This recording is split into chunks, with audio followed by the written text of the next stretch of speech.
मोदी जी सत्ता में आने से पहले बोले थे कि हर साल 2 करोड़ रोजगार देंगे। ऐसे में तो अगर वो रोजगार देते तो आज 20 करोड़ रोजगार दे चुके होते, लेकिन अभी तक ये 20 लाख भी रोजगार नहीं दिए। डबल इंजन की सरकार आप मांग करते हैं कि क्यों होना चाहिए। हमारा जो पहचान बनारस की है, अभी भी बहुत कुछ नहीं सुधरा है, लेकिन जो बदला है जाम की स्थिति से। वेरी बेसिकली हमारा existence is at stake.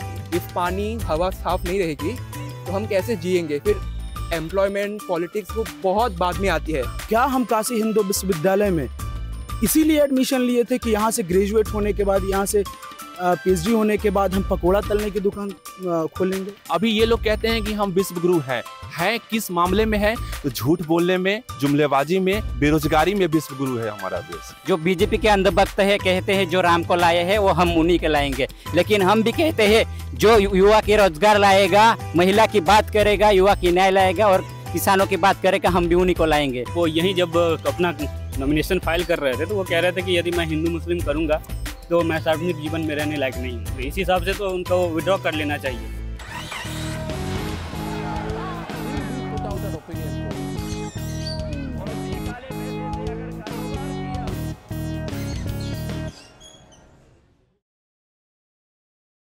Welcome to another election show. आज हम बनारस हिंदू यूनिवर्सिटी में हैं और ये हमारा आखिरी शो है स्टूडेंट्स के साथ। इस पूरे इलेक्शन में आपने हमारी ये सीरीज़ देखी है, यूनिवर्सिटी सीरीज़, जिसमें हम स्टूडेंट्स के साथ स्टूडेंट इश्यूज़ की बातें करते हैं। केरला से, कर्नाटका से, वेस्ट बंगाल से, पटना से, लखनऊ से, और अब हम बनारस हिंदू यूनिवर्सिटी में अपना ये सीरीज़ एंड करेंगे। इलेक्शन बनारस का होने वाला है 1 को, that's the last 7th phase. और यहाँ पे हम पहले भी आए हैं असेंबली इलेक्शन के टाइम, BHU में हमने बातें करी थी। असेंबली इलेक्शन 2022 में बहुत मज़ा आया था यहाँ पे स्टूडेंट्स के साथ बात करने में। तो इस बार भी हम स्टूडेंट्स इश्यूज़ पे बात करेंगे। एक बड़ा इशू जो हम पिकअप करना चाहते थे पूरे इलेक्शन में, प्रधानमंत्री के जितने बयान आए हैं वो काफ़ी चर्चा में रहे हैं 3rd फेज़ ऑनवर्ड, चाहे वो मंगलसूत्र वाला बयान हो या हाल ही में वो वोट जिहाद वाला बयान है। तो इन बयानों को यहाँ पे स्टूडेंट्स कैसे देखते हैं, इस पर हम बात करेंगे और साथ ही में इनके इश्यूज़ क्या हैं उनकी भी बात करेंगे। अनफॉर्चुनेटली इस शो में कोई भी वुमेन स्टूडेंट नहीं है। हमने बहुत ट्राई करा कि कोई आए, लेकिन एक तो गर्मी बहुत है तो शायद इसलिए लोग आना नहीं चाहते हैं, और दूसरा हम नहीं, कोई भी वुमेन स्टूडेंट्स कैमरा पे बात नहीं करना चाह रही थी हमसे। तो sorry about that, we have only men. I will try and make up for the lack of women. ये लोग सही वजह बताएंगे थोड़ी सी बातचीत में। और पहला शो हम लोगों ने इस इलेक्शन का रामपुर से शुरू किया था, जब हम रामपुर में स्टूडेंट के साथ थे, और उसके बाद इस दौरान हम साउथ में केरल, कर्नाटक, फिर हमारे तमाम अन्य रिपोर्टर्स देश के अलग अलग हिस्सों में थे। मैं बंगाल, बिहार होते हुए अब हम ये स्टूडेंट के साथ आखिरी शो यहाँ पर BHU में कर रहे हैं। आखिरी चरण है, जैसा मनीषा ने बताया। प्रधानमंत्री का अपना ये निर्वाचन क्षेत्र है, तो देखेंगे कि उनके जो बयान हैं, उनका जो कैंडिडेचर है, उसको लेकर लोग क्या समझते हैं। पिछले कुछ दिनों में 1, 2, 4 नहीं, तीसरे फेज़ के बाद से प्रधानमंत्री के ऐसे तमाम बयान हैं जिनको लेकर एक छवि थी प्रधानमंत्री की कि वो बहुत अच्छे वक्ता हैं। उस वक्ता वाली छवि पर भी एक तरह से कहें कि सवालिया निशान लगा है, क्योंकि सबसे ताज़ा जो बयान है जिस पर बहुत ज़्यादा चर्चा हो रही है वो है कि उन्होंने मुजरा करें और इस तरह के इंडी गठबंधन वाले। और आज का पेपर है टाइम्स ऑफ इंडिया का, तो उसमें देवरिया में उन्होंने बोला है कि जिहादी है जो है बॉर्डर के उस पार, वो सपा और कांग्रेस को सपोर्ट कर रहे हैं वोट जिहाद के लिए। तो आज का फ्रंट पेज भी तो एक तो ये है कि उनके हर बयान में एक चीज़ बार बार नज़र आ रही है। वो ये कह रहे हैं कि अगर इंडी गठबंधन, जो उनका कहना इंडिया गठबंधन आता है पावर में, तो वो आप लोगों की टोटी भी खोल ले जाएगा, आप लोगों के हिंदुओं को 2nd क्लास सिटीजन बना देगा, मुजरे वाली। इसी सब के इर्द गिर्द प्रधानमंत्री के इस बयान पर एक पहले हम शुरू करना चाह रहे हैं कि प्रधानमंत्री के इस बयान को आप लोग कैसे देखते हैं। आप जब देखेंगे ना, तो जो टेक्स्ट बुक की भाषा थी वो पहले आते थे, चाहे लोकसभा हो, चाहे दूसरे सदन हो, या फिर बातचीत के भाषण में जो शाब्दिक मर्यादा जो कही जाती थी ना, उसको लोग बरकरार रखते थे। लेकिन अभी का दौर ऐसा है कि जो व्हाट्सएप यूनिवर्सिटी की जो भाषा जो ट्रोल करते थे, जो IT सेल के लोग शेयर करते थे, आज वही भाषा प्रधानमंत्री, मुख्यमंत्री और उनके लोकल लीडरशिप में भी आ गया है। आप बताइए कि जो उस प्रधानमंत्री को ये बताना चाहिए था कि भाई 10 सालों में हमने क्या किया और अगले 5 सालों का क्या विजन होगा। हम युवा हैं, हमसे तो बहुत सारे वादे किए गए ना। 2014 से पहले का चुनाव तो हम ही पे केंद्रित था ना। हम ही को कहा गया था ना कि 2 करोड़ नौकरी देंगे भाई तुम्हें, हम ही को कहा गया ना कि तुम्हारी यूनिवर्सिटी में अच्छी पढ़ाई होगी और सस्ती भी पढ़ाई होगी, तुम कमज़ोर घर से आते हो, कमज़ोर परिवार से आते हो। हमारी माँ को वही कहा गया ना कि गैस सिलेंडर बहुत महंगे हैं, कम पे होगा। हमें ही बरगलाया गया था ना कि भाई डॉलर ये है, वैसा है, वैसा है। लेकिन आज उस पर बात करने के लिए, क्योंकि इनके पास कुछ नहीं है, ये बता नहीं सकते कि हमको कितना रोजगार मिला, ये बता नहीं सकते कि 30 लाख जो सरकारी वैकेंसी जो इंडिया गठबंधन के लोग लगातार कह रहे हैं वो वैकेंसी क्यों नहीं भरी गई। ये बता नहीं सकते कि RO ARO कांस्टेबल और तमाम सारे पेपर लीक हो रहे हैं। हमारे घर के जो दूसरे मेरे भाई थे जो सेना की तैयारी करने जाते थे, सुबह 4 बजे उठ के और दौड़ने लगते थे, जो अलग अलग आप कह सकते हो कि वो एक्सरसाइज करते थे, आज वो निराश है। और 1.5 लाख से अधिक लोग जिन्होंने तीनों सेनाओं में कोई किसी का प्री हुआ था, किसी का मेंस हुआ था, किसी का इंटरव्यू हो गया था, ऐसे वैकेंसी को ख़त्म कर दिया गया। तो ये आपके लिए एक बड़ा मुद्दा है। आप PhD किस में कर रहे हैं? मैं इकोनॉमिक्स में PhD कर रहा हूँ।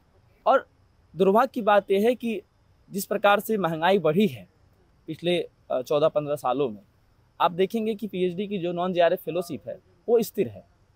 पहले 2006 में 8,000 फेलोशिप थी हमारी, आज भी वो 8,000 ही है। आप बताइए, जो चाय 2 रुपये की मिलती थी ना, उसकी दाम आज 15 रुपये हो गए हैं।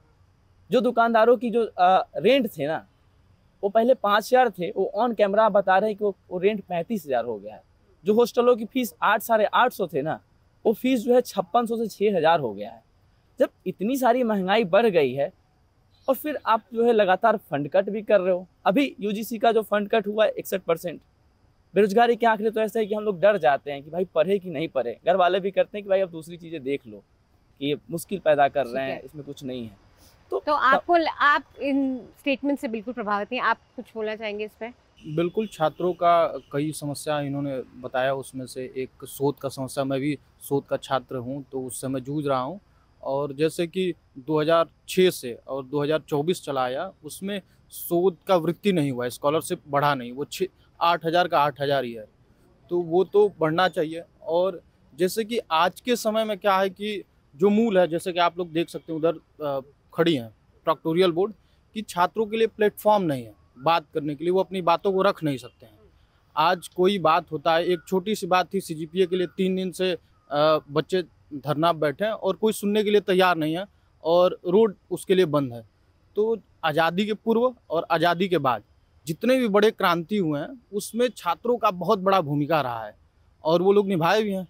आज़ादी के पूर्व और आज़ादी के बाद, जैसे 75 का हुआ, 2011 हुआ, और भी तमाम आंदोलन थे, तो उनकी सहभागिता भी सुनिश्चित होनी चाहिए। और ये सुनिश्चित पिछले कई सालों से इसको बंद किया जा रहा है, और इस प्रकार से बंद किया जा रहा है कि उनको बस D ग्रुप के घेरे तक रखना है, कि वो बस नारा लगाएं और हमारे मैसेज और हमारे ट्विटर ट्रेंड में हेल्प करें। तो ऐसा नहीं हो सकता है। और इसके प्रति प्रोटेस्ट पे आपको लगता है काफ़ी क्रैकडाउन हुआ है? बिल्कुल बिल्कुल बिल्कुल, आजकल इसका कोई मतलब ही नहीं है। तो एक लंबा परिवर्तन होना चाहिए और छात्र इसके लिए सोच भी रहे हैं। जो छात्रों को पहले बताया जाता था कि छात्र संघ से नुकसान होता है, आज के समय में चपरासियों का संघ है, IAS-PCS का संघ है, डॉक्टरों का संघ है, सबका संघ है। फिर छात्र संघ से आपको क्या दिक्कत है? आप वहाँ बात कर रहे हैं महामना की बगिया, या देश की किसी यूनिवर्सिटी में जहाँ 100% लिटरेसी है, वहाँ पे 100% पढ़े लिखे लोग हैं, वो छात्र राजनीति नहीं कर सकते हैं।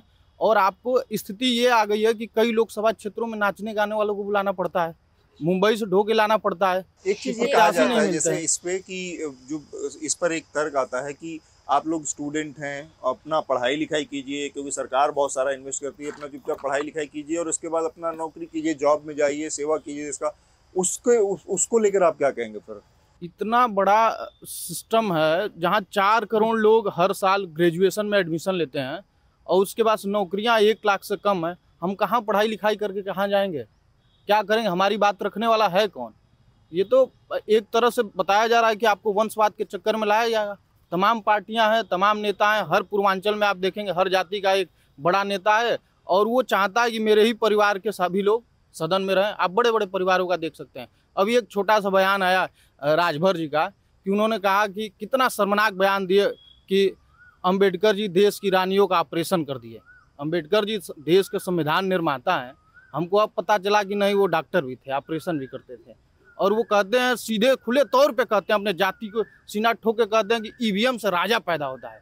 हमारे संविधान में कि EVM से प्रतिनिधि हर निर्वाचन क्षेत्र से जाता है, वो नाली, सड़क, खरंजा, न्याय व्यवस्था, हर व्यवस्था के लिए हमारी आवाज़ उठाएगा।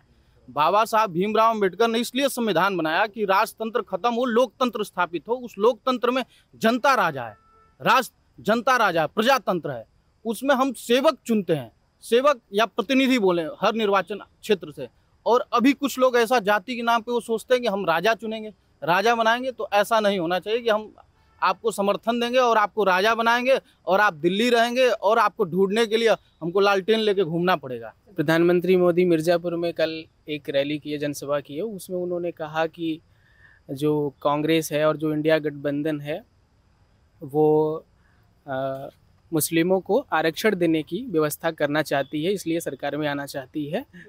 और जबकि मैंने जब कांग्रेस का मैनिफेस्टो पढ़ा, उन्होंने आरक्षण नाम की ऐसी कोई व्यवस्था नहीं लिखी है उन्होंने। जबकि उन्होंने ये लिखा है कि हम अल्पसंख्यकों को उनको अवसर देंगे शिक्षा में और जो जगहों पे उनको मौका दिया जाएगा। और उन्होंने एक और बयान कहा कि इंडिया गठबंधन की जो पार्टियां हैं वो सांप्रदायिक हैं। और एक बात और उन्होंने कहा कि वो नारी विरोधी हैं। हाँ। और नारी विरोधी हैं, जबकि मैं यहाँ BHU की बात कर रहा हूँ कि जब IT गैंगरेप हुआ था तो उसमें जो सबके सामने वो आया था कि जो बच्चे थे 3, वो IT सेल, BJP के IT सेल के बच्चे थे और उनके ऊपर क्या कार्रवाई हुई नहीं पता। लेकिन जो सबसे बड़ी शर्मनाक बात यह हुई कि BHU प्रशासन के द्वारा यह कहा गया कि जिन्होंने गैंगरेप के खिलाफ प्रोटेस्ट किया है हम उन पे कार्रवाई करेंगे। ये यहाँ पे थोड़ा सा अपने दर्शकों को हम बता देते हैं कि ये जो घटना हुई थी यहाँ पर BHU में आज से 3-4 महीने पहले की बात है। BJP IT सेल बनारस के यूनिट के 3 युवक थे। उन लोगों ने यहाँ की एक छात्रा को जो अपने दोस्त के साथ थी उसको पकड़ा और उसके साथ गलत व्यवहार किया, उसके कपड़े उतरवाए, उनकी फोटो खींची, ये सब। एक तो आपका क्रिटिसिज्म है जहाँ मोटा मोटा तौर पे हम यहाँ पे भी आएंगे, लेकिन ज्यादा आप लोग एज स्टूडेंट्स खुश नहीं है ये बयानों से। लेकिन थोड़ा ये भी हमें एनालाइज करके बताइए कि इन बातों का, इन स्टेटमेंट्स का लोगों के आसपास क्या असर होता है। जैसे जब आप अपनी फैमिली में देखते हैं या आप अपने दोस्तों से बात करते हैं या आप घर जाते हैं, तो ऐसी भाषणों का लोगों पे क्या असर है? क्या वो उत्साहित होते हैं ऐसे भाषण सुन के, या आपको लगता है ज्यादातर लोग को पसंद नहीं आ रहा है? यहाँ पर हम लोग एक स्टूडेंट के तौर पर बैठे हुए हैं, तो स्टूडेंट के तौर पर अगर हम शिक्षित हैं तो कोई भी सरकार आएगी तो उनके जो है कोई भी सारे सरकार के सारे चीज़ सही नहीं होते हैं और सारे सरकार के सारे चीज़ गलत नहीं होते हैं। तो हम मुद्दों पर बात करें, ना कि ऐसे हम शिक्षित वर्ग के लोग हैं तो हम हवा में बात ना करके मुद्दों पर बात करें। कुछ सरकार की कुछ पॉलिसी सही होती है, कुछ पॉलिसी खराब होती है, तो पॉलिसीज पे बात करें। यहाँ आप देख लीजिए, हम मेरे भाई लोग ने पार्टी पॉलिटिक्स पे बात की, अब हम शिक्षा पे आते हैं। अब जैसे शिक्षा, BHU की शिक्षा, यहाँ पर सबसे पहले एक छात्र संघ होना चाहिए। छात्र संघ क्यों होना चाहिए इसलिए भी मैं बता देता हूँ। अभी जो है BHU के प्रशासन अपराधियों को संरक्षण दे रही है। अपराधी अपराध करते हैं और जिन पर अपराध होता है अगर वो आवाज़ उठाते हैं तो उनकी आवाज़ को गोली मार देंगे या तुम लोग ऐसे ही हो ये कहकर दबा दिया जाता है। साथ ही साथ जो अपराधी रहते हैं उनको संरक्षण देकर और कहा जाता है ये लोग बहुत अच्छे हैं, या तरह तरह की टिप्पणियाँ दी। अब न जाने वो राजनीतिक दबाव में दिया जा रहा है या यहाँ की तानाशाही BHU प्रशासन के द्वारा दिया जा रहा है। लेकिन BHU में एक छात्र संघ होना चाहिए। अगर कोई छात्र कुछ आवाज़ उठाते हैं कुछ अपराधी के विरुद्ध तो उनको डिवार कर दिया जाता है। उनकी आवाज़ को दबाने के लिए तरह तरह के प्रक्रियाएं अपनाई जा रही है। आज प्रोफेसर ओम शंकर सर शायद 17वां दिन आज अनशन पर बैठे हुए हैं। और क्यों बैठे हैं एक बार ऑडियंस को बता दीजिए जिनको नहीं पता होगा। मैम, हॉस्पिटल्स में बेड के लिए बैठे हुए हैं और उनको उनके पोस्ट से हटाकर दूसरे लोगों को अपॉइंट कर दिया गया। लेकिन विश्वविद्यालय की प्रशासन अभी भी उनसे ना कोई बात करने को तैयार है, ना कुछ के लिए तैयार है। अभी भी वो थोड़ा सा एक अपडेट है। कार्डियोलॉजी डिपार्टमेंट के अध्यक्ष हैं प्रोफेसर ओम शंकर, उनको अभी उनकी सेवाओं से हटा दिया गया है, सस्पेंड कर दिया गया है। और BHU यूनिवर्सिटी प्रशासन ने एक कमेटी बनाई है, एक पूर्व एम्स के डायरेक्टर हैं उनके नेतृत्व में, वो अब इस मामले में और बाकी जांच करेगा। अपराधियों को मैम संरक्षण दिया जा रहा है और जिन पर अपराध किया जाता है बार बार मैं यही कह रहा हूँ, जिन पर अपराध किया जा रहा है उनकी आवाज दबा ऐसा देते हैं। सिस्टम हो गया है कि हॉस्टलों में जिन पर अपराध किया जा रहा है वार्डन को वही बुलाते हैं और उनकी कोई बात नहीं सुनी जाती है, उनको छोड़ दिया जाता है। वो उनको चोट लगी होती है, उनको कुछ भी होती है, कुछ नहीं किया जाता है।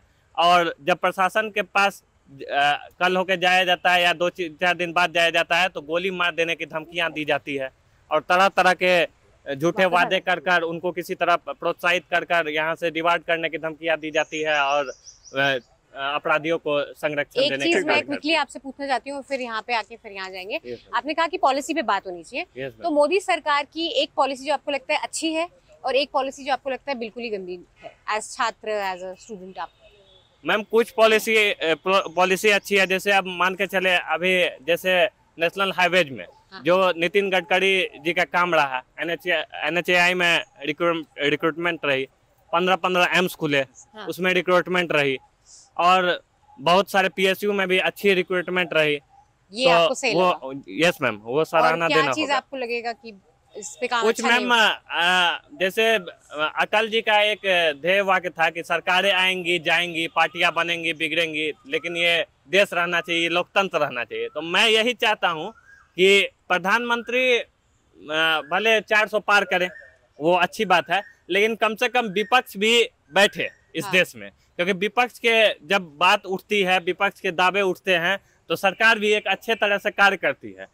आज अगर मैम जापान, चाइना, आज USA आज इतना डेवलप कर रहा है तो क्यों इंडिया की इंडस्ट्री क्यों नहीं डेवलप कर सकती है? आज अगर रोजगार हम सरकारी मुद्दे को छोड़कर बात करें, एक जिले में 4 DM 5 DM नहीं हो सकते हैं, तो सरकार अपने स्तर से सरकारी नौकरियां उतनी नहीं दे सकती है जितनी की भारत में जनसंख्या है। तो हम इस मुद्दे पर बात करें कि अगर आज चाइना, जापान, USA, UK अगर अपने देश में बड़ी बड़ी कंपनियों की फैक्ट्री बैठा सकता है, एप्पल, गूगल, सैमसंग वगैरह कंपनी बैठा सकता है, तो कि इंडिया में क्यों नहीं, और इंडिया में क्यों नहीं रोजगार सृजन किया जा सकता है? तो हम बड़ी बड़ी फैक्ट्री को यहाँ बैठाएं और उससे रोजगार सृजन करें।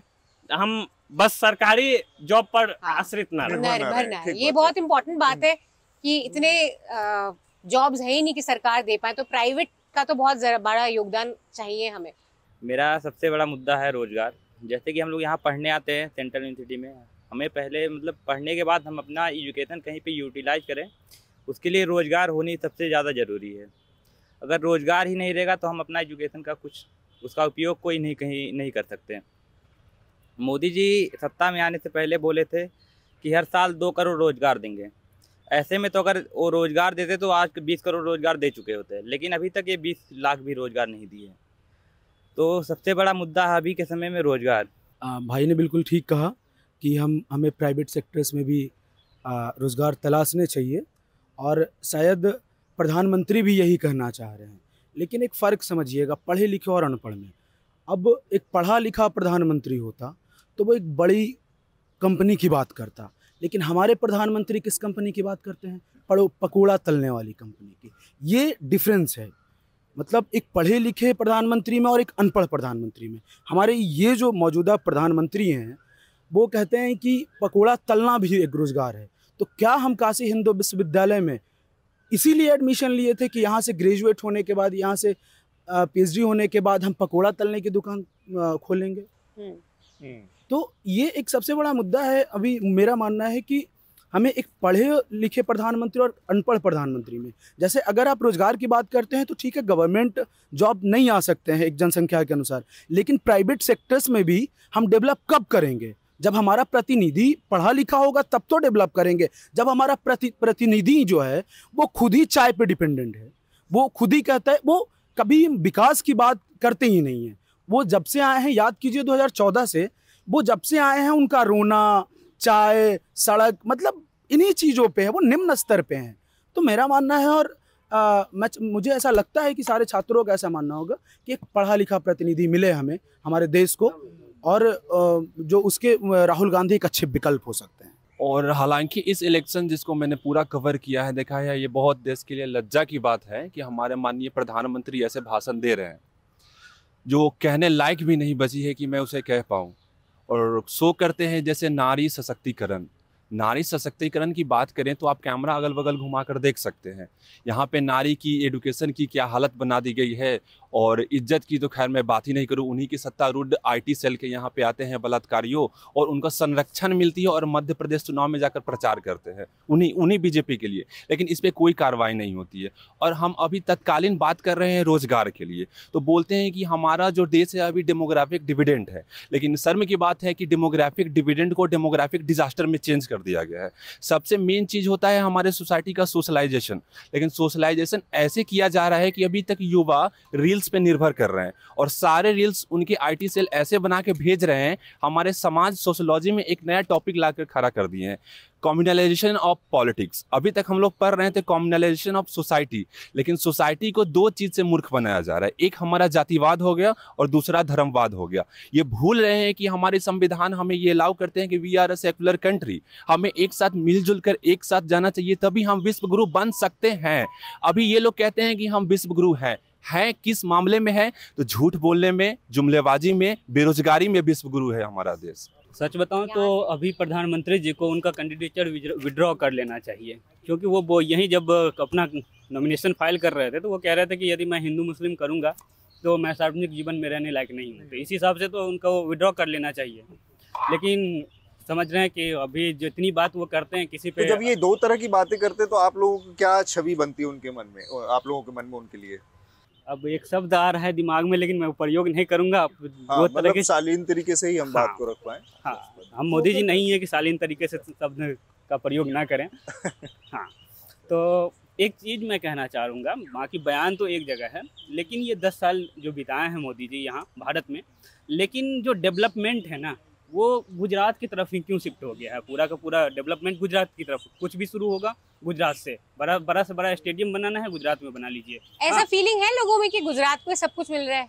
बिल्कुल फीलिंग है, बिल्कुल फीलिंग है, ऐसी फीलिंग है जी। मेरी तरफ से मैं यही सोचता हूँ कि कोई भी व्यक्ति हो या प्रधानमंत्री, वो क्या कहता है इस पे न जोर देते हुए हमें ये देखना चाहिए कि वो क्या करता है। राहुल गांधी का एक बयान जो सबसे ज़्यादा वायरल हुआ था कि एक तरफ से आलू डालो, दूसरे तरफ से सोना निकालो, और उसको इस तरीके से कहा गया कि नहीं ये पप्पू हैं, ये ऐसा तो है नहीं बिल्कुल। उनके आप योग्यता पे जाइए, उनके आप प्रतिभा पे जाइए तो बहुत ज़मीन आसमान का अंतर है। वाकई जब काम पे देखेंगे तो जो मूलभूत काम हुए हैं इस सरकार में पिछले 10 सालों में वो नहीं हुए थे बाकी साल में। ऐसा नहीं कि 70 साल में ही सब कुछ बना। आज यहाँ माननीय प्रधानमंत्री जी आते हैं, DLW यहाँ, अब BLW जो वहाँ रुकते हैं, वो कांग्रेस के समय में 1956 में 23 अप्रैल में, उस समय डॉक्टर राजेंद्र प्रसाद जी उस समय राष्ट्रपति थे, उस समय ही बना था। आपका अपना कुछ बनाया हुआ नहीं, आप इस क्षेत्र के, यहाँ के संसदीय क्षेत्र से आप सांसद हैं, लेकिन फिर भी आप आते हैं तो कांग्रेस के समय बनाए गए जो बिल्डिंग्स हैं वहीं रुकते हैं। ठीक है, आपने TFC यहाँ बड़ा लालपुर में ट्रेड फैसिलिटी सेंटर आपने खोला, वहाँ भी कुछ VIP आते हैं, रुकते हैं। तो मैं कहता हूँ कि वो उस तरीके का नहीं है, पर जिस चीज़ों को हम कहें कि किसी एक चीज़ पे कोई धारणा बना लें, उसी पे किसी चीज़ को रौन दे कि नहीं यही सही है। जैसे आप अभी मैं देख रहा था, सभी मुखर रूप से बात सामने आई कि यहाँ की लड़कियाँ बाहर नहीं आ रही हैं। ऐसा नहीं है, आप अपनी ईमानदारी से बता दीजिएगा कि कितने प्रयास हुए आपके। मुझे भी सूचना मिली है, तो महज 1 घंटे पहले मिली है कि न्यूज़ लॉन्ड्री यहाँ आ रहे हैं और हमारे छात्रों के साथ बातचीत होगी। तो सूचना अगर आपकी नहीं पहुँचेगी तो लोग बाहर नहीं आएंगे। ठीक है, हमारे पास साधन था, बाइक था, हम लोग निकल आए। हो सकता है किसी तक बात नहीं, गर्मी भी बहुत है तो शायद गर्मी, मतलब मैं तो गर्मी तो बाद में देखूंगा, पहले सूचना पहुंचनी चाहिए थी। अगर सूचना नहीं पहुंची है तो फिर हम दूसरी दलील नहीं देनी चाहिए। कुल मिला के यही है कि आप उनके काम को देखिए। बयानों पे तो बहुत बयान आते हैं, तमाम नेता बयान देते हैं, इंदिरा गांधी के समय से India is Indira, Indira is India. बयानों से क्या होता है, काम देखिए। काम के बारे में बताइए, जो एक अच्छा काम आपको लगा हुआ है पिछले 10 साल में। काशी के बारे में इतना कहूँगा कि 2 उदाहरण से, डबल इंजन की सरकार आप मांग करते हैं कि क्यों होना चाहिए। हमारा जो पहचान बनारस की है, अभी भी बहुत कुछ नहीं सुधरा है, लेकिन जो बदला है जाम की स्थिति से। एक ऐसा पुल बना है जो फुलवरिया फोन लेन से आपको लहरतारा तक मिलेगा। अगर ये डबल इंजन की सरकार नहीं होती तो कभी नहीं बनता। क्यों? क्योंकि आपको वहाँ सेना से ज़मीन लेनी थी, आपको रेलवे से ज़मीन लेनी थी, आपको NOC, तो ये हुआ कि नहीं। अगर दोनों जगह सरकारें नहीं होती तो नहीं बनता। तो बहुत सारे ऐसे, लेकिन कुछ चीज़ों से असहमत हो जाता हूँ जब हमारे जो बनारस की जो संस्कृति है उसके मूल तत्वों से जब छेड़छाड़ होता है। जैसे तो कहीं ना कहीं बेसिकली हमें, हमारा जो बनारस है, काशी के बारे में जितना लिखा जाए, जितना पढ़ा जाए वो कम पड़ता है। मुख्य रूप से परंपरा और संस्कृति का ये राजधानी के रूप में जानी जाती है, शिक्षा के रूप में भी। अब जो सबसे बड़ा जो प्रचार किया गया है काशी विश्वनाथ कॉरिडोर का, वास्तव में बहुत परिवर्तन हुआ। दर्शनार्थियों को सुलभता तो जरूर हुई, लेकिन इसमें जो असुलभता आई वीआईपी ट्रीटमेंट के जरिए, जो प्रोटोकॉल के जरिए, वो कहीं ना कहीं हमारी संस्कृति में नहीं था। अब तो मैं सीधे तो नहीं कह सकता कि हाँ विंध्याचल की तरह स्थिति है, यहाँ के पैसा दीजिए तब दर्शन पाइए, लेकिन हाँ फिर भी चीज़ें टफ हुई हैं दर्शन को लेकर। सहूलियत बढ़ाई गई है, सुविधाएं बढ़ाई गई हैं, पर वो उस रूप में नहीं आ पाई हैं जिस रूप में आनी चाहिए। बहुत सारी चीज़ें हैं, गंगा को लेकर जो सफाई का कार्य होना था, बहुत सारे पैसे उसमें खर्च हुए, पर अभी भी वो मूलभूत में, लेकिन अब ये है कि किसी दिशा में काम तो होना शुरू हुआ है, धीरे धीरे बदलेगा। यूपी की राजनीति के बारे में सिर्फ इतना कहना चाहूँगा, चूँकि आप यूपी में आई हैं, बनारस हिंदू यूनिवर्सिटी में आई हैं, तो जैसे अगर आपका कोई, मान लीजिए कोई लड़का है बेलगाम हो जाए, जानवर है बेलगाम हो जाए, तो उसको ये कहे कि नहीं आप इसको बढ़िया खाना दीजिए, बढ़िया रहने की व्यवस्था करिए, तो अचानक आप नहीं करेंगे। सबसे पहले उस पर आप लगाम लगाएंगे, उसको नियंत्रण में लाएंगे, तब उसको सारी फैसिलिटीज़ आप देना शुरू पाएंगे। तो यही यूपी की सरकार के साथ यही हुआ है कि पहले यूपी जो बेलगाम स्थिति थी पुराने सरकारों में, जो लॉ एंड ऑर्डर से आपका लॉ एंड ऑर्डर से मेरा आशय है। आपने संस्कृति की बात की, बनारस के फोकस बहुत बड़ी बात की। एक बड़ी चीज़ इस समय बहुत चर्चा में है जो प्रधानमंत्री के बयान को लेकर ही है। उन्होंने कहा कि मैं बायोलॉजिकल नहीं हूँ, मुझे ऐसा लगता है, या उन्होंने ये कहा कि बाकायदा उन्होंने इसी शब्द में कहा कि काशी जाकर मैं अविनाशी हो गया, जबकि ये सिर्फ काशी के बारे में कहा जाता था, बनारस के बारे में कहा जाता था कि एक कंटिन्यू एक सिविलाइजेशन है जो 5000 सालों से चली आ रही है। अब उस पायदान पे ले जाकर रखना, प्रधानमंत्री का कहना, आप चूंकि बहुत अंदर से बनारस को फील करके बात कह रहे थे संस्कृति की, लगता है कि एक आदमी जब अपने को खुद से इस तरह से आइडेंटिफाई कर ले, अपने को दैवीय पायदान पर रख दे, तो बुरा लगता है, अच्छा लगता है, या एक सामान्य बात है? एज अ वोटर मैं जब भी देखूंगा तो बनारस का, अगर मैं वोटर होता तो बनारस के काम को देखता। मैं जहाँ का वोटर हूँ वहाँ के प्रतिनिधि को देखूंगा। मैं अंतिम रूप से न किसी प्रधानमंत्री के चेहरे को देखूंगा, न ही किसी को मेरा प्रतिनिधि कौन सा है, उसका आचरण, उसका चरित्र, वो मेरे लिए कैसा होगा, मेरे क्षेत्र के लिए कैसा होगा, मेरे लिए प्रायोरिटी भी वही होगा। आप इसको बेसिकली एक बयानबाजी टाइप देख रहे हैं, इसमें आपको ज्यादा कुछ वो नहीं है? बयानबाजी नेताओं का काम है बयान देना, उल्टा सीधा सही। और कोई बोलना चाहेगा? हाँ जी, मैं बात करना चाहूँगा, जैसे सरकार आई है हमारी जब से, तो इसमें बेसिकली हो क्या रहा है कि मतलब जो आवाज़ उठा रहा है उनकी आवाज़ों को दबाने का काम किया जा रहा है। हम चाहे किसान आंदोलन देख लें, चाहे फीमेल वेस्लर्स जो बैठी हैं, चाहे हम छात्रों की आवाज़ देख लें। मैं युवा हूँ, यूथ हूँ, मैं युवाओं की बात कर सकता हूँ। जैसे आर का पेपर लीक हुआ, हमारा constable UP police constable paper leak हुआ, तो उसमें हुआ ये कि जो छात्र प्रोटेस्ट कर रहे थे, जो अपनी मांगों को मांग रहे थे सरकार से, उनके ऊपर फर्जी मुकदमे किए गए, उनके घरों पे पुलिस भेजी गई, उनके ऊपर ऐसे चार्जेस लगाए, गुंडा एक्ट तक उन पर लगाए गए। वो छात्र आज भी मतलब उन मुकदमों से झेल रहे हैं, कई छात्र अभी कोर्ट में भी हैं इसको लेके। और छात्रों के ऊपर बात करें तो ये सरकार कहीं ना कहीं दमन का काम कर रही है। और हम यहाँ पे देखें कि जैसे एक कारण इसका मुख्य रूप से है कि यहाँ पे छात्र संघ नहीं है। हम देखते हैं DU में छात्र संघ है, JNU में छात्र संघ, लेकिन BHU और AU जैसी जगहों पर छात्र संघ नहीं है। जब तक यहाँ छात्र संघ हुआ तब तक छात्रों की चली, छात्र अच्छे समय पढ़ाई किए, हर चीज़ सही समय से हुआ। लेकिन जैसे यहाँ से छात्र संघ हटा, उस प्रकार जैसे यहाँ के विश्वविद्यालय का जो तानाशाही रवैया छात्रों के ऊपर और थोपते गए ये लोग, और उनकी आवाज़ों को दबाने का काम कर। आज आप देख ले, अगर कोई यहाँ पर छात्र अपनी आवाज़ उठाता है, किसी भी छोटे मुद्दे को भी उठाता है, 2 दिन बैठा छात्र, तीसरे दिन उस पर FIR ना हो जाए लंका पे, तो आप जाके देख लीजिए। चौथे दिन उस पर कहीं और FIR ना हो जाए, जाके देख लीजिए। अगर आप ज़्यादा करेंगे, ज़्यादा नहीं हटेंगे, मानेंगे, आपको यूनिवर्सिटी से डिबार्ट कर दिया जाएगा।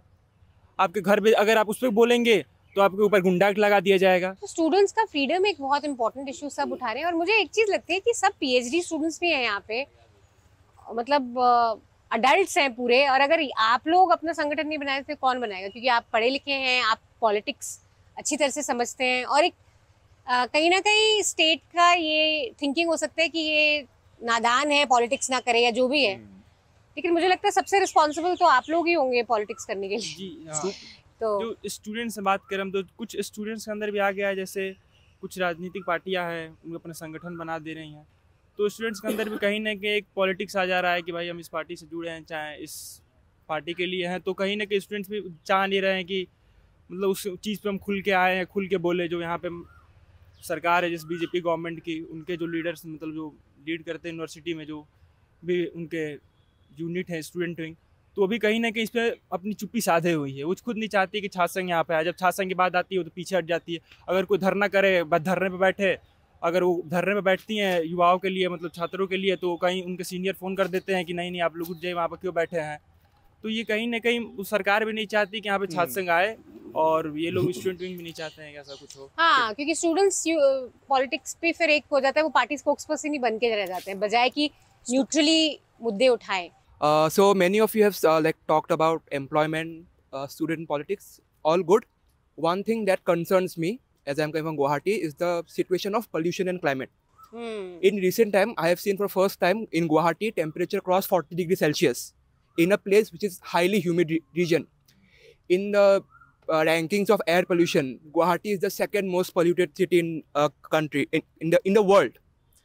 And we have के पीछे होगा but no, I'm not sure, but it's second in the world. I mean, I think and second in country. Both are same thing. Maybe From I think top Delhi 10, would 9 cities are from India itself. Yeah, pollution. Which is a very concerning thing. We have seen many campaigns across this country regarding cleaning rivers. In Ganga, in many rivers, but we have seen situations not improve. Yeah. Recently, I was watching a report, I guess, from Samdish, a report regarding the situation of rivers in Western UP. Bagpat. Yeah, it was so bad. People are Hindon, I think. It is very common in Western UP due to many factories, many regulations not being followed, which is very basic. Very basic कि हमारा existence is at stake. If पानी हवा साफ नहीं रहेगी तो हम कैसे जिएंगे? फिर एम्प्लॉयमेंट पॉलिटिक्स वो बहुत बाद में आती है, बहुत बेसिक फंडामेंटल चीजें हैं जीने की जो चीजें हैं बुनियाद। दिल्ली में 48 डिग्री हो चुकी है, Rajasthan is cross 50 degree, so how will people survive?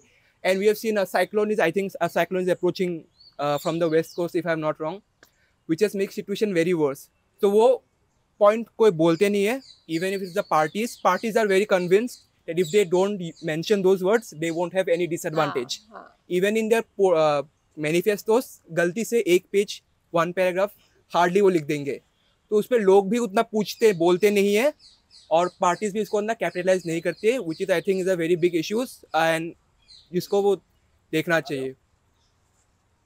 Also one more thing, as I'm from Guwahati, I've said a lot of construction is happening. Construction is so much that at this point we are questioning ki do we even need those bridges. For example, in an area in Guwahati there was a footbridge to cross the road. एक footbridge बनाया था सरकार ने. Now उसी area में बाद में they made a flyover. उस flyover को बनाने के लिए they had to break that footbridge. So question comes, तो उस footbridge का purpose ही क्या रहा? आपने इतना टाइम लिया, mindless construction, yes, and a lot of traffic issues happened. जिस एरिया में हुआ था वो गुवाहाटी के, it was a very crucial area for the city. जो लोग गुवाहाटी से बाहर दूसरे टाउन्स में जाते हैं उनके लिए it's a very important point. बहुत 2-3 साल तक वो आई थिंक हाफ बंद था, लोग जा नहीं पाए थे, ट्रैफिक बहुत था, 2-3 घंटा उसमें वेस्ट होता है. So it raises some questions and I wish that politicians and all the people raise it regarding pollution, convenience and the concept of construction. You have raised it, so thank you for that. भाई ने environment के बारे में कहा, तो अब हम बात BHU की भी कर लेते हैं. जब महामना जी संकल्पित हुए थे और BHU की नींव रखी थी, तो महामना जी का कहना था कि आधे जगहों पे पेड़ पौधे रहेंगे और आधे जगह पे बिल्डिंग कंस्ट्रक्ट होंगे. हमारी तानाशाही BHU प्रशासन अपना महामना की बातों को भूल कर महामना को कही कि ये तो फालतू का कुछ बोले थे या जो भी किए थे. अब जो है 33% जो है पेड़ पौधे रहेंगे और बाकी पेड़ पौधे को काट कर और मार्केट में सेल कर दिया जाए, बेच लिया जाए और उस पे जो है बिल्डिंग कंस्ट्रक्ट कर दिया जाए. RTI की रिपोर्ट है कि पिछले 4 से 5 सालों में 100 से अधिक इस कैंपस में चोरी की घटनाएं हुई. वो चोरी की घटनाएं कोई छोटी नहीं थी. वो चोरी की घटनाएं साइबर लाइब्रेरी के करोड़ों रुपए के तार थे, करोड़ों रुपए के पेड़ थे, करोड़ रुपए के अलग अलग संसाधन थे. इवन 16 करोड़ से अधिक इस प्रोक्योरमेंट बोर्ड का बजट है. 400 से अधिक गार्ड है यहाँ पे. 7 से अधिक जो है हमें लगता है कि एडवाइजर आ गए हैं अब कर्नल टाइप के. और स्थिति ऐसी है कि अगर एक छात्र अपना कुर्सी भी लेके बाहर जाए ना, कर्नल टाइप के मतलब क्या, सिक्योरिटी मतलब आर्मी के लोगों को उसमें इन्वॉल्व किया बिल्कुल वो इंगेज अब कर रहे हैं एडवाइजर के नाम पे. तो अगर आप एक छात्र के तौर पे कुर्सी भी बाहर ले जाएंगे ना, तो उसके लिए प्रोक्योरमेंट बोर्ड से परमिशन चाहिए होता है कि आप बाहर ले जाएंगे या नहीं ले जाएंगे. लेकिन बताइए कि कितना दुख का विषय हम सब के लिए कि ट्रक से भर के यहाँ से पेड़ चोरी करके ले जाया गया. यहाँ जो तांबे की तार थी जो करोड़ रुपए की, उसे चोरी करके ले गया. इस तरह के बहुत सारी घटनाएं हुई. इवन छात्र जो है अब चोरी की घटनाएं पकड़ने लगे हैं. हम लोग शाम में जब चाय पीने के लिए जा रहे थे तो हमने देखा कि एक ट्रैक्टर जो BHU का पशुपालन विभाग का ट्रैक्टर था, उस ट्रैक्टर पे सरिया और अल्मुनियम लदी थी और उस पे गोबर भर के ले जाया जा रहा था. फिर पता चला कि इसमें तो वो लोग इन्वॉल्व है जो सुरक्षा दे रहे हैं. जो कहते हैं सुरक्षा का मैं सबसे बड़ा अधिकारी हूँ, और बाद में ये बात कहीं ऑन रिकॉर्ड आई है, कहीं खबर छपी न्यूज़पेपर में आई है। बिल्कुल, उस ठेकेदार ने पहले कहा, मेरे पास वीडियो है, मैं दिखा सकता हूँ कि इन्हीं लोगों ने यहाँ से ले जाया, या जय सिंह नाम का कोई यहाँ पे कर्मचारी था, वही पास आउट करा रहा था। तो यहाँ जो बीएचयू में फीस वृद्धि हो रही है, हाँ। और हमारा जो ट्राइबल कम्युनिटी का जो इनकम होता है सालाना 35,000 रहता है, तो यहाँ की जो रहने की फीस है और मेस की फीस है, तो यहाँ बच्चे नहीं आते पढ़ने बड़ी बड़ी यूनिवर्सिटी में, क्योंकि यहाँ फीस ज़्यादा होती है। और यहाँ परसेंटेज देखें लड़कियों का तो 10% भी नहीं है ट्राइबल महिला यहाँ। तो हम चाहते हैं कि हमारी जो आदिवासी महिला है वो भी यहाँ आए गर्ल्स पढ़ने, क्योंकि हम भी ऐसा जो 2014 के बाद ऐसा हो रहा है कि हमारे आदिवासियों के लिए मोदी जी ने कुछ नहीं किया, कि हम पढ़ना चाहते हैं क्योंकि हम भी इस देश के यानी एक हिस्सा है। हाँ। मोदी जी ने हमें पूरा अलग ही कर दिया है, हमें वनवासी कहते हैं, हम तो आदिवासी इस देश के मूल मालक है। तो हम भी चाहते हैं कि हम भी पढ़े, बड़े बड़े यूनिवर्सिटी में जो पढ़े। प्रेसिडेंट बनी है द्रौपदी मुर्मू, वो एक मैसेजिंग था सेंटर की तरफ से काफी कि हम आप लोगों को रिकग्नाइज करते हैं, हम आपको एक पद दे रहे हैं, सबसे श्रेष्ठ पद, उसको आप कैसे देखते हैं? वो सिर्फ एक पद दिया है उनको, और उनके वो सिर्फ पद दिया है और सब काम है वो मोदी जी संभाल रहे हैं। और बोलते हैं कि जिस भी इलाका में आदिवासी लोग रहते हैं वहाँ जाएंगे, बोलेंगे कि हम तुम्हारे लिए सब कुछ करेंगे। लेकिन एक बार भी जब मणिपुर में घटना हुई हमारे आदिवासी महिला के साथ, जो निर्वस्त्र करके पेरेड कराया गया जहाँ, हाँ। तो मोदी जी उस पे एक भी सवाल मुझे उठाया नहीं, बातचीत नहीं की, वहाँ मणिपुर ने अगले दिन उन्होंने पार्लियामेंट में उठाया था, लेकिन वो गए नहीं, लेकिन हाँ, पार्लियामेंट में गए उन्होंने नहीं, बोला था कि ये बहुत तो हम यही चाहते हैं कि हम मोदी जी हमारे आदिवासी लिए क्या कर रहे हैं, यही हमारा मुद्दा रहेगा। और मैं एक बात कहना चाहता हूँ, जो बीजेपी के अंधभक्त है, कहते हैं जो राम को लाए हैं वो हम उन्हीं के लाएंगे, लेकिन हम भी कहते हैं जो युवा के रोजगार लाएगा, महिला की बात करेगा, युवा की न्याय लाएगा और किसानों की बात करेगा, हम भी उन्हीं को लाएंगे। तो जो मेरे विषय महिलाओं की दशा को लेकर हैं। अभी हाल ही में एनसीआरबी का डेटा आया था, तो उसमें 2014 के आसपास जो है वह क्राइम अगेंस्ट वुमेन जो है लगभग 3.5 लाख केस थे मैम, और वो अभी 2024 में लगभग 4.5 लाख से लेकर के 5 लाख तक पहुंच गए हैं। जिस डेटा को लगभग मान लीजिए 2% से 4% घटना चाहिए था, वो लगभग 35 से 36% बढ़ गया है। मोदी जी महिलाओं के बारे में बहुत बात करते हैं, बेटी बचाओ बेटी पढ़ाओ के बारे में बात करते हैं, लेकिन दशा ये है कि आज 80 से लेकर के 90 महिलाओं के साथ रोज़ रेप होता है या फिर गैंग रेप होता है, और लगभग 40 से 50 FIR जो है महिलाओं को लेकर रोज़ दर्ज की जाती हैं।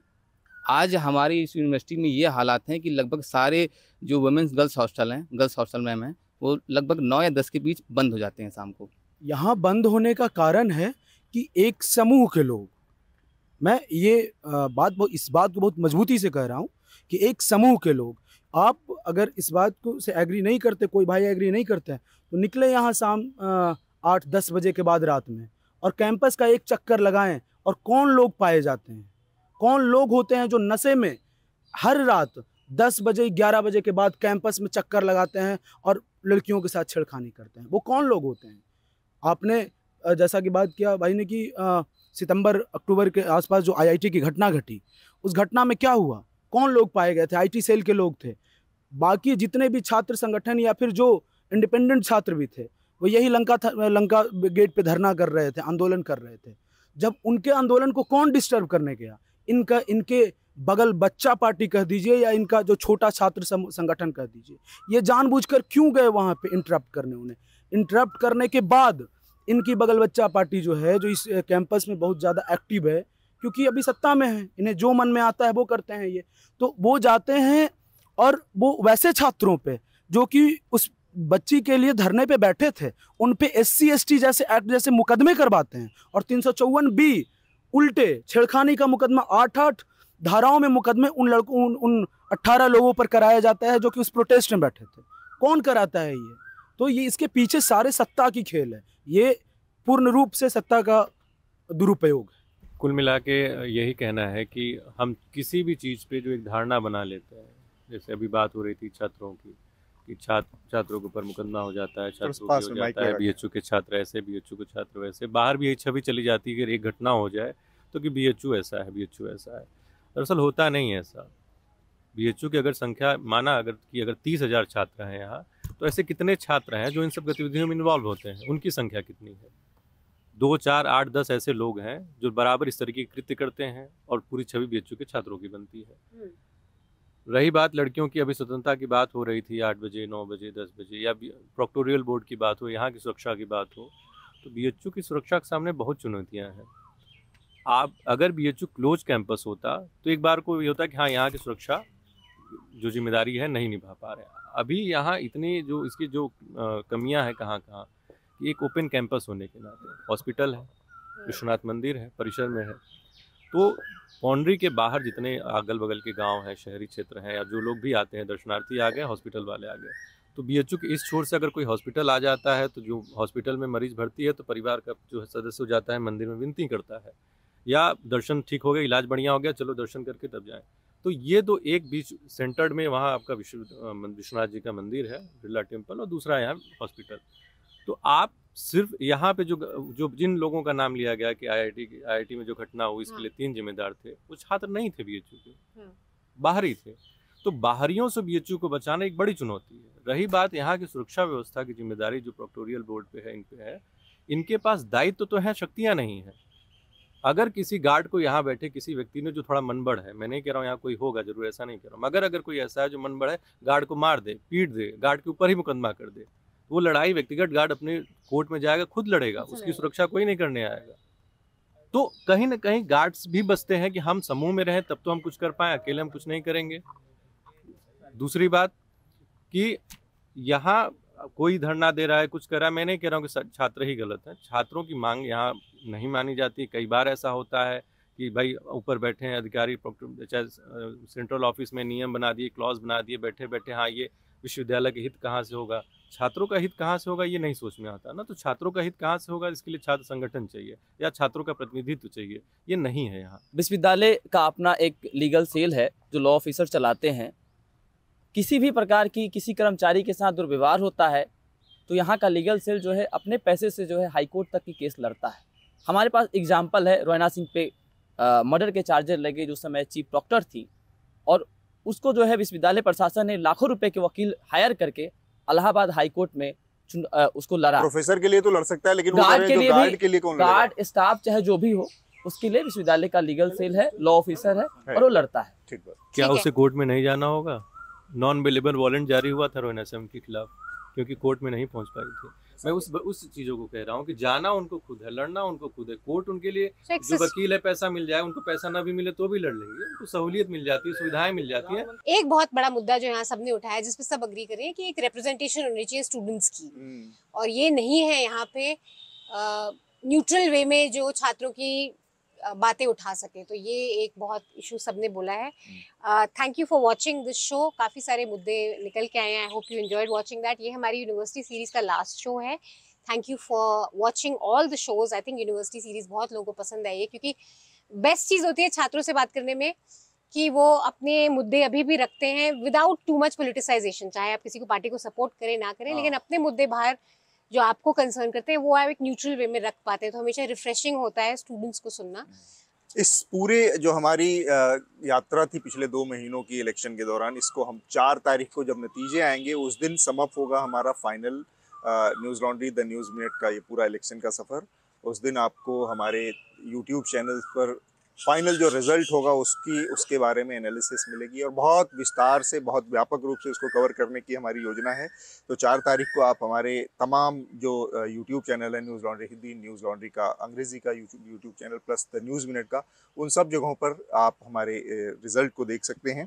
Thank you for watching. Please remember, news laundry की सारी कवरेज बिल्कुल एड फ्री है, ना हम कॉर्पोरेशन से ऐड लेते हैं ना गवर्नमेंट से। It's a completely ad free news model supported by you people who subscribed. So do remember to subscribe to newslaundry.com. Stay with us for the election results. Thank you. This election season, your right to choose puts you at the heart of it again. We'd like to be your eyes and ears. Choose the journalism and media that serves democracy and you. Simply head on to newslaundry.com/subscription and pick up the TNMNL joint subscription of your choice today.